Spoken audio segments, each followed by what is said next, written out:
TV from the Sporting Globe, 690 Mount Alexander Road in Moonee Ponds. Let's get straight into the match breakdown. So Essendon Doutta Stars came out of the blocks fairly rapidly. Christian Bukavars marking and goaling here.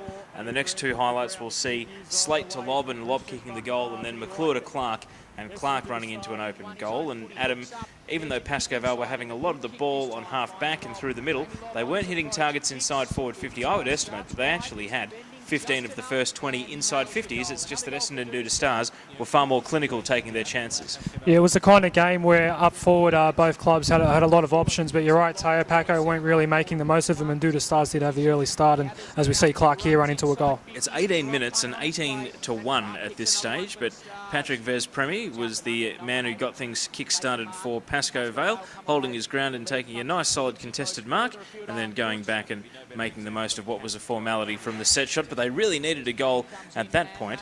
And then Essendon Doutta Stars, for their effectiveness forward of centre, just weren't getting the ball down there enough, and we see some real commitment here in midfield. Robbins streaming through, providing some of that rebound we talked about, and even though he doesn't hit the target perfectly on this occasion, Vespremi makes the kick look good and hits it inside forward 50, but Adem, the chaos that would follow as Pascoe Vale went the long way to goal. Yeah, calling this live, Tail, we're having a bit of a chuckle, and you will see Pascoe will eventually get the goal. They're outnumbered, and yeah, just no clear possession. The pressure from Essendon Doutta Stars. I don't know if it was questionable, so they had the numbers down there, but finally Vespremi does get his hands on the ball and gets the goal. Not sure how Marcus Barham would have reacted to that one. Well, it was right as the siren went for quarter time as well. Now, Luke Vesneva, he was superb. Took a lot of marks, as we're going to see in this package. He sends it forward here.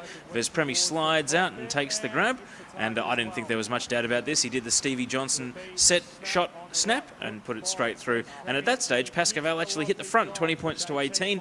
But almost immediately, the Stars would hit back. Cheek to Bukavars there, who takes a good mark, third in line against two defenders. Comes in and kicks the set shot goal. And the Doutta Stars retake the lead early in the second quarter. And they would hold it all the way until time on of the last. Yeah, second of 3 goals for the day for Christian Bukavars. And we saw a good setup from Jay Cheap as well, who didn't quite get a whole lot of possession on the day, but you can see in the highlights there, every time he did get the ball, something would happen for the Doutta Stars, and there's another goal there. Langtree kicks that one. It was 2 in a minute, and at this point of the game, the Stars are up 31-20, just 3 minutes into the second quarter, and it actually looked like they were on a roll. They continued to build the lead, and we're about to see here the incident that got them out to the match high lead. Vistorini goes to Polk, who just gets a bit of separation of TK Paidi there, and then comes through and kicks the set shot goal on a slight angle.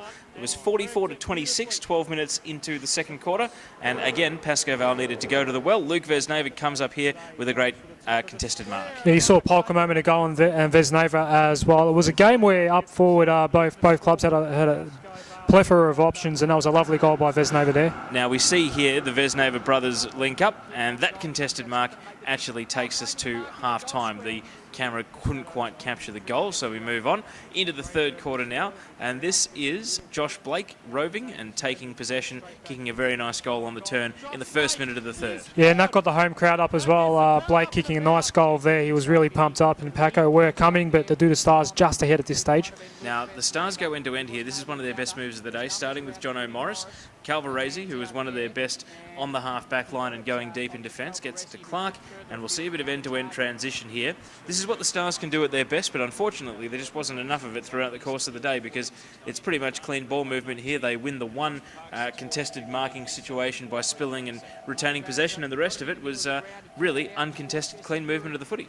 Yeah, look, I don't know about clean, Teo, because they did go sort of sideways. It wasn't necessarily coast to coast, but what they did do was keep their hands on the footy, so that's the important thing. Possession's such an important thing in this game, and it did result in a goal there. Cheap finds Polk here for a set shot goal, and that makes it 65-41, 21 minutes into the third quarter. And they're 13 points up at three-quarter time as well, after a few behinds were exchanged. Now here, we've kept the turnover in because it was right in front of the Stars bench, and I would suggest that they would have been pretty frustrated with this, because after they were building into attack, all of a sudden they gift the ball back quite softly. Raven goes to Luke Vesneva, again presenting well on half forward. He turns around, kicks it down into the pocket. Vespremi comes up with the ball, and to be honest, it never crossed my mind that he would do anything other than kick a goal, even though he's hard up on the boundary line and needs to kick a left foot banana. Yeah, don't know about the left foot. Surely you go on the right there, but 6 points is 6 points, Tail, and that's all that matters. Now we see the second effort here. Big tackle from the Stars, but Pascoe come away with the ball. And Matt Vespremi, who did some nice things through the course of the game, goes long. Finds Patrick Vespremi here. and he turns around, and for the second week in a row, Jake Pellizzeri comes up big in the last quarter. Well, second week out of 3, I should say, because it was round 1 against the Northern Saints, and here against the Doutta Stars, he trusts his judgment from the boundary and kicks a very nice goal on the run. Yeah, he got in the votes for mine. Taylor was a very important contributor on the day. He kicked 3 goals, 2 in the last quarter as Pascoe were coming, so that was massive. Doutta Stars would hit back though. Here's McClure. He steadies at the top of the 50, a little bit of apprehension, but he finds the right leading man in Hicks, and he gets out in the forward pocket now. We thought this was going through, but it agonisingly slides late for a behind.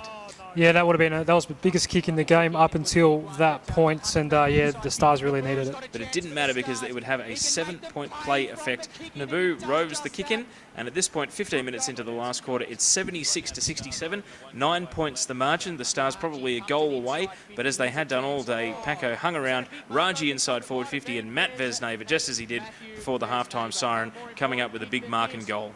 Yeah, the Vesneva boys were so potent inside forward 50, ended up probably proving to be the difference for Pascoe in the end, and that was the biggest goal in the game up until that point. And yeah, every goal was crucial in this last quarter, but something that Vesneva one was massive. And at last, Pascoe Vale would hit the lead. They'd been behind since the opening stages of the second quarter, but here, crashing the pack, and now Patrick Vespremi picks it up. He was in everything, out to the forward pocket. Luke Vesneva's backed up and got away free, and he finds Pellizzeri here, bats it up once and jumps on the rebound, coming down to kick the set shot goal and put Pascoe Vale in front as the clock ticked over 20 minutes in the last quarter. Like I said, 2 crucial goals in the last quarter, and that was a textbook left foot shot from Jacob Pellizzeri, and yeah, Pascoe gets the front for the first time since the second quarter. Now, we didn't know how long the last quarter was going to go, but 28 minutes in, I thought that this might have been the game. Mura gets it long, and then inside forward 50 they go. Vesneva once, twice, brings down the contested mark in a pack of 5. The Stars thought it was touched, but Vesneva would hold his nerve and kick the goal. And at this stage, up 86-77, I thought they were home, but there would be one more twist. It certainly would, Taylor. It was an amazing last quarter, a great goal there, but Doutta Stars did come one more time, and it was a frantic finish. And you see here the inaccurate throw to John O'Morris. To be honest, it was a pretty lenient call on the free kick Doutta Stars' way, and then to give away 50 was really just poor football. March John O'Morris in, kicks the goal. With 31 minutes into the last quarter at this stage, it was time for one last hurrah. They actually had 10 inside defensive 50 when they took this centre bounce, and they give away another free. Doutta Stars go inside forward 50, and this is where the chaos would begin. They got it away once, but even then, they'd have one more bite after this kick goes out of bounds on the full. Yeah, you're right, Taylor. You can see the rebound 50 there, but Pascoe did cough it straight back up. Essendon Doutta Stars, and at this point, we didn't know, Taylor, but it was only about 2 seconds on the clock right here. Hicks can't take the mark. If he'd marked it, it would have been a set shot on a very tough angle after the siren. And Pascoe Vale have recorded the victory. And as we leave the celebrations there, Adam, I can tell you it was even more emotional in the rooms. There were players for Pascoe Vale close to tears, and as they heard a very emotive post-match talk from Dave Morgan, we could hear the paint being stripped off the walls coming through from the Essendon Doutta Stars room next door. There were some stern words given there. What do you think this match has its impact positively on Pascoe and negatively on Doutta Stars? Yeah, we spoke to Dave Morgan after the game on the radio, and he certainly played down a bit of the emotional side of things, and we know it's been a tough start to the year for Pascoe, but that was the kind of win that certainly galvanises a group. They have a lot of injuries and that kind of thing at the moment. Justin Sherman hasn't played since round 1. He might be back soon enough, but he certainly wasn't part of the win in terms of on-field. We know he was helping out Dave Morgan and the coaches on that particular game, and the way they came back, it was certainly, well, you can understand why the emotion. On the flip side, Essendon Doutta Stars, yeah, look, the blowtorch really comes on them now, and Marcus Barham probably can feel the pressure at the moment, and that might explain, I suppose, the scenes in the visiting rooms at Rayburn Reserve on Saturday. So after what was a pretty dour first half, Taylor, it turned out to be a very interesting game, and a lot will come out of it, and hopefully both clubs can bounce back and get their seasons back on track. I know Pascoe's 2-1, but hopefully they can build on some momentum now.